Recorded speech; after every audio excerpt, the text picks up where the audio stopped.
This next fella has asked, Monkey Gone to Hell, why did the Nasty Boys leave the WWF in 1993? Well, that's because, after the WrestleMania 9 thing, and then our attitudes kind of went downhill a little bit because they weren't really doing anything with us.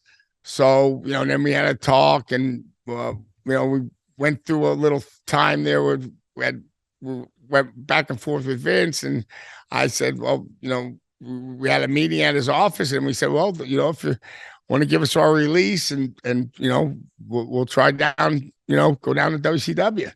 And, he ended up giving us a release. We were the last ones to get our release with our name, and he let us go, and we already had Dusty already lined up because Dusty was booking down there, and he wanted to bring us down there. So, we went right down there, and we won the belts down there. That was the first time we, won the belts, and then we won it 2 more times. We won 3 times. We won WCW titles 3 times, the world titles.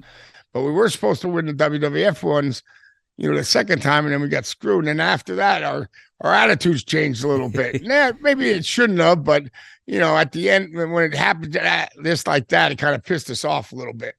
Yeah, because I remember, this is more or less when I started watching, and I between 92 and 93, it seems like pretty much every established name from the 80s and 90s had disappeared completely, and it was with a couple of exceptions, like Brett, Shawn Michaels, Undertaker. But everyone else just seemed to get wiped out. And, everyone's got their theories. Obviously, the drug testing starts coming in. The steroid testing starts coming in. The federal government's looking at them more closely, that kind of thing. So they have to sort of be squeaky clean. I didn't have to worry about the steroid thing. That was one of the things I was going to ask. It was all the other shit. They just didn't test for steroids. So, weed, you got busted, then it was $1,000 the first time, then $3,000 and $5,000, and the 4th time, then you get 6 weeks off with pay, I guess, or something like that.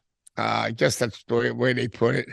And then I forgot what they did if they did the same with the steroids. But we never had to worry about the steroids because we were big guys. We never, I actually took them back in, I don't know what, maybe late 80s.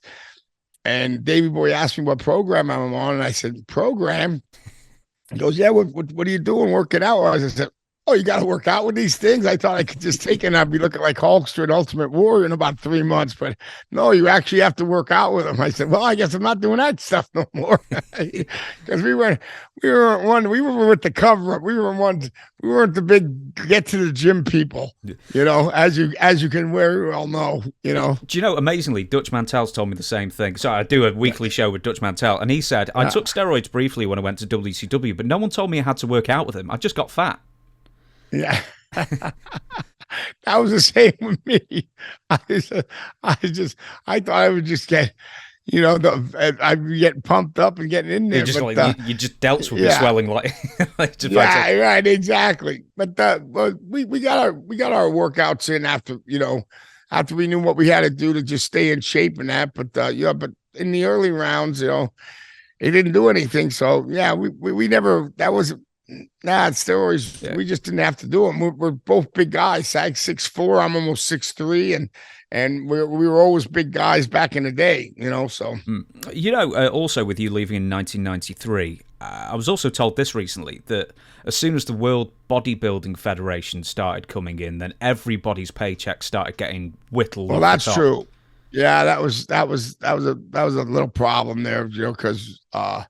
He was taking. I don't know if he was taking money from there to pay them, but our payoffs were getting a little bit. We were still selling out, but the payoffs were getting pretty, kind of lower where it shouldn't have been lower. So who knows? That's all stuff I don't know about. I mean, but that's all stuff you hear, just like you heard it. Yeah, we heard the same thing. So we don't know if it was true or not, but you never know. Business is business.